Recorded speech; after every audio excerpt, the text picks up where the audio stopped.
Welcome to the Kottke Ride Home for Wednesday, May 19th, 2021. I'm Jackson Bird. A promising method for producing carbon-neutral gasoline from basically thin air. The strange story of the very first ransomware attack, and the surprisingly long history of bizarre ice cream flavors. Here are some of the cool things from the news today. Scientists in Germany have figured out how to make carbon-neutral gasoline out of thin air. Dubbed e-fuel, the substance is currently being produced via a prototype machine at the Karlsruhe Institute of Technology in southern Germany. The project P2X is backed by 18 research institutions and 27 industrial firms, including Volkswagen and Shell, and is part of the larger Copernicus project, which is helping Germany reach its goal of a carbon-neutral economy by 2050. If scaled up, e-fuel could be the key to reducing emissions from aircraft, machinery, and possibly even gas for cars. But like the many sustainable alternatives being explored right now, scale and cost will be the big hurdles. But first, the science. Roland Dittmeyer, who leads the project, compares it to photosynthesis. Quoting the New York Magazine's Intelligencer, "The process begins with a module built by Climeworks of Switzerland that extracts carbon dioxide from the ambient air. The device blows air over a filter that absorbs CO2 and then releases the gas in concentrated form when heated. An adjacent unit built by a Dresden-based firm produces hydrogen by splitting water molecules through high-temperature electrolysis. In the third module, built by a Swiss tech company, a reaction called Fischer-Tropsch synthesis fuses the carbon and hydrogen to produce hydrocarbons, the same carbon chains that make up gasoline, kerosene, coal, and natural gas.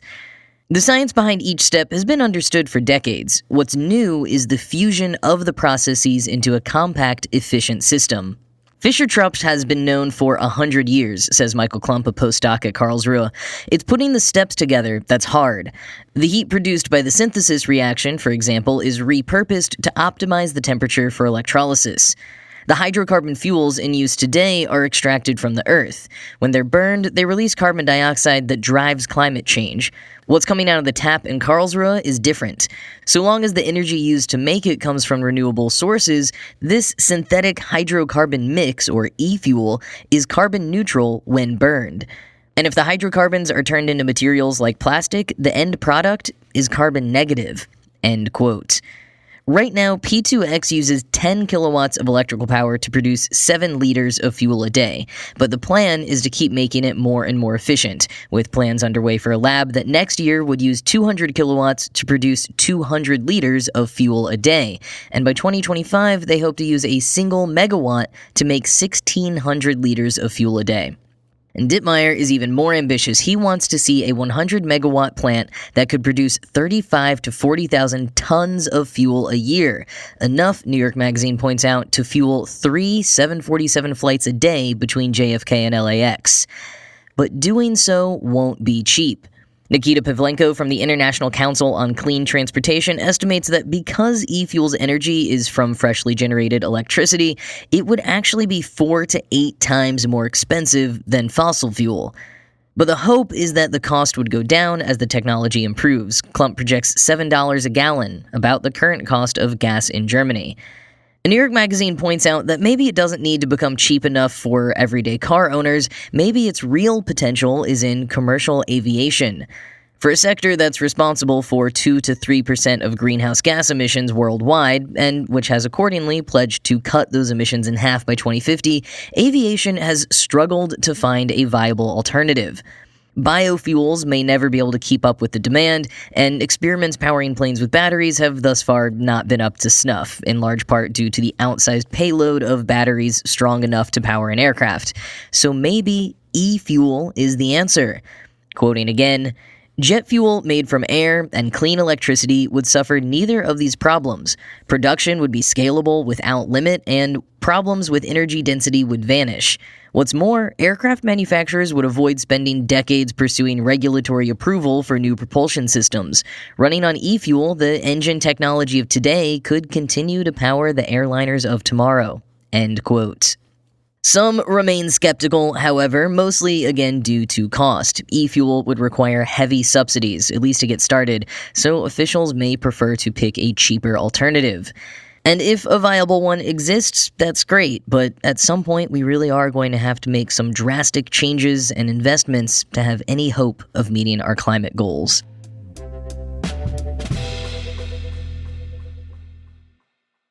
With everything going on with the Colonial Pipeline ransomware attack here in the US, CNN decided to go back in time and take a look at the first ever ransomware attack. According to CNN, the first instance of ransomware happened in 1989 via floppy disks issued to 20,000 attendees of the World Health Organization's AIDS conference in Stockholm of that year. AKA, a lot of the world's leading experts on a pandemic that was already out of control and being largely ignored. The result of the ransomware on the floppy disks was that many of those people lost years of their work. When you inserted the disk, it would hide all the directories and encrypt the file names, essentially rendering the system useless, and then display a message asking you to renew the license, an act which would require you to send $189 in an envelope to a P.O. box in Panama.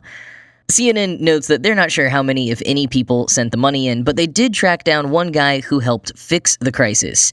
Eddie Willems, then a systems analyst at an insurance company that had received the disk, was savvy enough to get around it and ended up being called upon by countless medical institutions and organizations to help save their computer from what came to be known as the AIDS Trojan horse.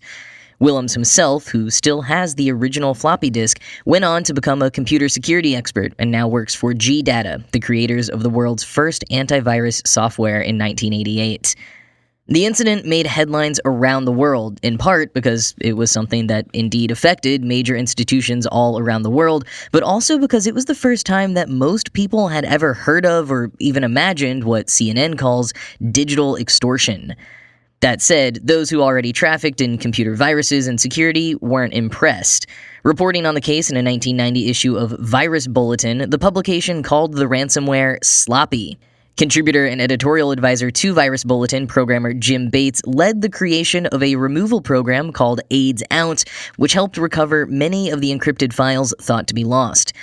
And despite the whole situation being novel to many people at the time, Virus Bulletin notes that savvy individuals and companies, quote, were quick to offer AIDS clearing and AIDS protection services at a price to affected users. Many of these offers were based on the flimsiest knowledge and sometimes without any analysis whatsoever, end quote. So, good to know that that kind of profiteering has always been alive and well. But as for the person who created the ransomware in the first place, it took a while for them to find him, but it turned out to be an evolutionary biologist named Joseph Popp, who had obtained the WHO's mailing list and sent the disks out to everyone on it. His exact motives remain obscure. Willems points out that it would have taken an incredible amount of time, not to mention money, to afford all those floppy disks. Popp was doing research on AIDS at the time and even worked as a consultant for the WHO in Kenya. Some think that he had been turned down for a job with them, and he claimed at one point that the ransom he was trying to collect would have been donated to AIDS research. Whatever the reason, when he was caught by New Scotland Yard and arrested in Amsterdam, he began behaving very oddly, and when he was tried in the United States, ended up being declared mentally unfit. He passed away in 2007 without the larger world ever really getting to the bottom of his motivation. And while the whole situation did help a few individuals like Eddie Willem cut their teeth in the cybersecurity world and go on to make great contributions to it, it was also only the beginning of much more complex and insidious attacks today. CNN notes that cryptocurrency is complicating the situation even further, and the U.S. Justice Department declared 2020 as the worst year to date for ransomware attacks. And with what we saw with the Colonial Pipeline, 2021 might be on track to beat the record. And while the Colonial Pipeline and the WHO AIDS conference were two huge attacks, a lot of ransomware is aimed at individuals for smaller amounts of money. So with that in mind, I'm putting a link in the show notes with a few tips on how to be proactive. The TLDR is don't click on weird things, and make sure you're regularly backing up your files so that if you ever do encounter ransomware, you won't feel any kind of desperation to get your files back. No $189 written checks mailed to Panama necessary.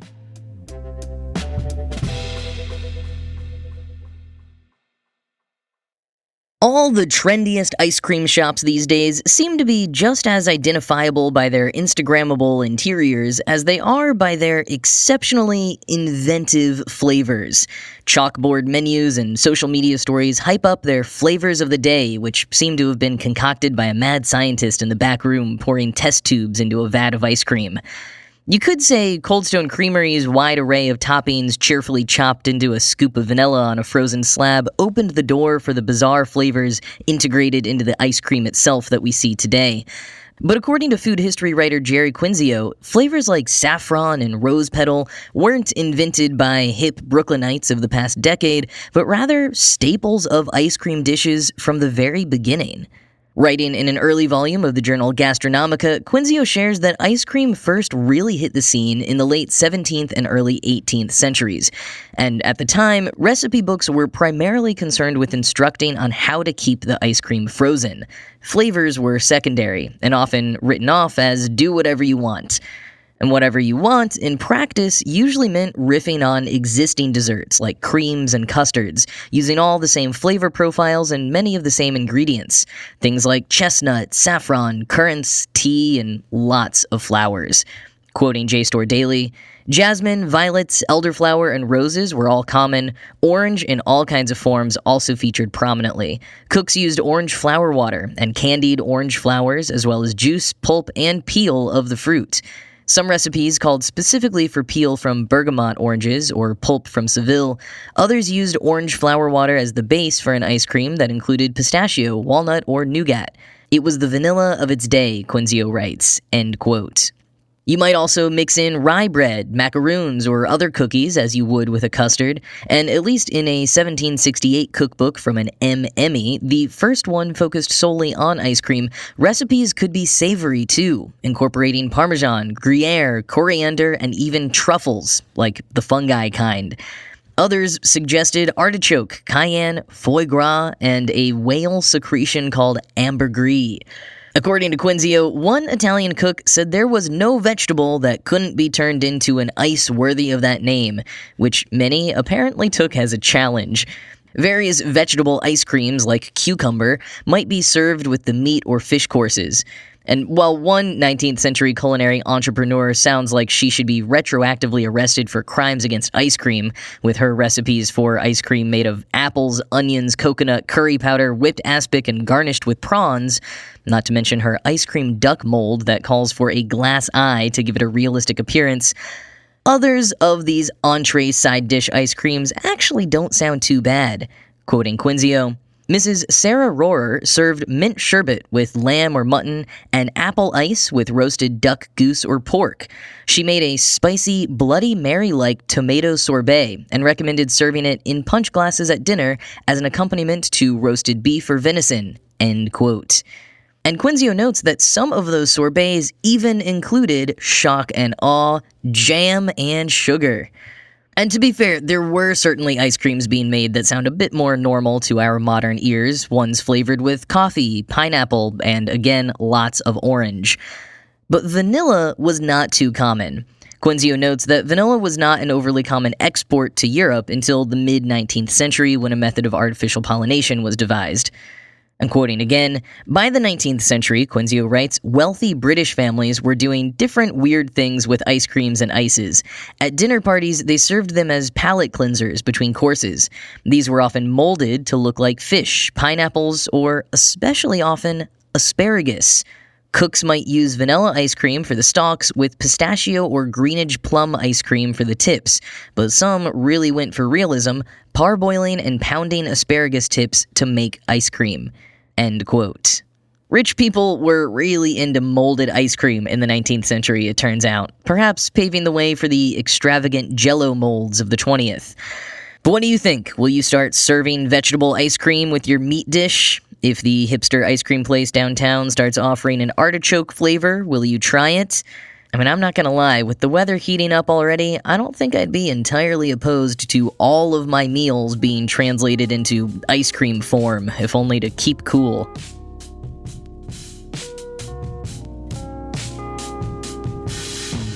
And that is it for today. That's all I've got today. As always, this show was produced by Ride Home Media and Kottke.org. I am Jackson Bird, and I will talk to you again tomorrow.